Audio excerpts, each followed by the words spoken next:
ఆంధ్ర రాజకీయాలల్లా జగన్ తెలవనోళ్ళు ఉంటారు కావచ్చు కానీ దువ్వాడ శ్రీనివాస్ అంటే తెలియనోళ్ళు ఉండరు. మరి అంత క్రేజ్ సంపాదించాడు సోషల్ మీడియాలో. యూట్యూబ్ తెరిస్తా ఇన్నే, టిక్ టాక్లో చూస్తా ఇన్నే. పోరగాన్లు దువ్వాడ ముచ్చట అంటే సొల్లు కాడ్చుకుంటా చూస్తారు. హాగు కానీ తెలివున్న దువ్వాడ శ్రీనివాస్కు అంతగానే మంచి పనులు ఏం చేసిండు అనే కదా మీ డౌట్. ఓ షానే చేసిండు. ఇప్పుడు వాటి గురించి కాదు వార్త. అతగాడినే వైఎస్ఆర్సీపీ పార్టీ నుంచి తీసేసిండ్రు. ఎందుకు ఏమిటి అనేది మొత్తం వార్తనేసేయండి.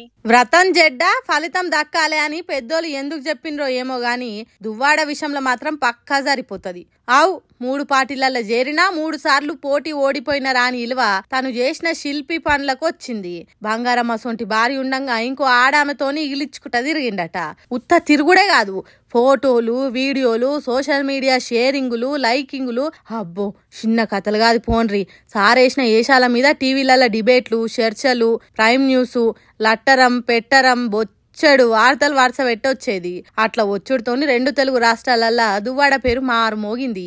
ఈ ఎవ్వరమంతా చూస్తున్న పార్టీ ఉత్తగానే ఊకుంటదా? పార్టీకి చిరాకులేసి అయ్యా నీ సేవలు పార్టీకొద్దు, ఆడోళ్లతో తిరుగుట్లా నువ్వు మస్తు బిజీ ఉన్నావు, నీ పనికి పార్టీ అడ్డం రావద్దు కాబట్టి ఈ నిర్ణయం తీసుకున్నాం, ఇప్పుడు ఇష్టమున్నంత తిరుగు అన్నట్టు సస్పెండ్ చేసిందట.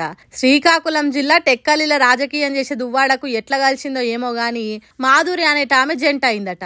వాళ్ళు సాటు మాటుంగా కాదు, నేటుంగానే తిరుపతికి పోవుడు, టూర్లకు పోవుడు, ఫోటోలు వీడియోలు షేరింగులు చేసుడు మస్తు వైభోగం చేసిండ్రట.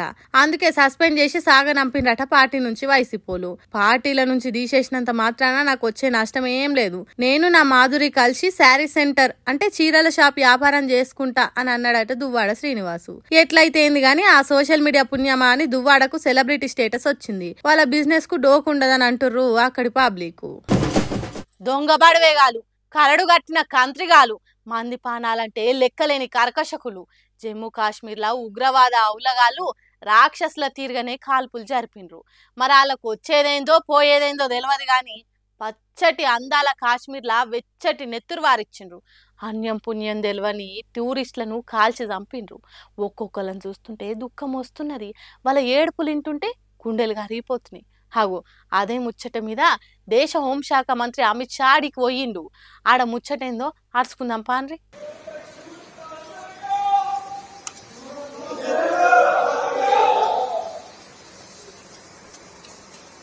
దేశమే దుఃఖంలో మునిగింది పహల్గాంలో జరిగిన ఘోరం మీద. చాలా మంది సెలబ్రిటీలు ఆ దొంగ ఉగ్రవాదులు చేసిన ఘోరాన్ని తిట్టిండ్రు. రాజకీయ లీడర్లే కాదు, కామన్ పబ్లిక్ కూడా రోడ్ల మీదకి వచ్చి సంతాపాలు, శాంతి ర్యాలీలు, కొవ్వొత్తుల ప్రదర్శనలు, సెల్లు లైట్ల వెలుగులతో నిరసన తెలిపిండ్రు. ఇది ఇట్లుంటే దేశ హోంశాఖ మంత్రి అమిత్ షా ఉగ్రవాదులు కాల్పు జరిపిన జాగలకు గాలి మోటార్ల చేరుకున్నాడు. ఆర్మీ ఆఫీసర్లతో మాట్లాడిండు. ఆస్పత్రికి కాన్వాయ్ కార్లు వేసుకుని పోయి గాయపడ్డోళ్ళని కలిసి ఏం కాదు అని ధైర్యం చెప్పిండు. ఇక్కడ వరకు మంచిగానే ఉన్నది గాని కొందరు మాత్రం సెంటర్ సర్కార్ ను పొట్టార్చుకుంటున్నారు.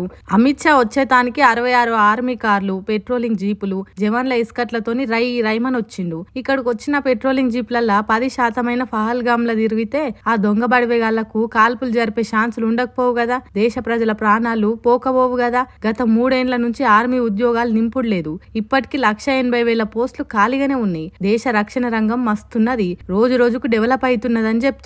మరి ఇదేంది సారు, మీరు వచ్చేతానికి మాత్రం 66 కార్లు ఆర్మీ బందోబస్తులు, ప్రతిసారి పబ్లిక్ ఓడిపోతున్నారు, రాజకీయ లీడర్ల పబ్లిసిటీయే గెలుస్తున్నది అని పహల్గాం ఘోరం మీద జనాలు గరమవుతున్నారు. మేము వచ్చినాకనే దేశ రక్షణ పెరిగిందని చెప్తున్నారు. మరి ఇదేంది సార్ అన్నట్టు సెంటర్ సర్కారుకు మొత్తం అర్రకుంటా ప్రశ్నలు వేస్తున్నారు. ఏది ఏమైనా పహల్గాంలో జరిగిన ఘోరాన్ని ఖండించి వాళ్ళ ఆత్మలకు శాంతి కలగాలని కోరుకుందాం. ఏమంటారు? పాపం కదా.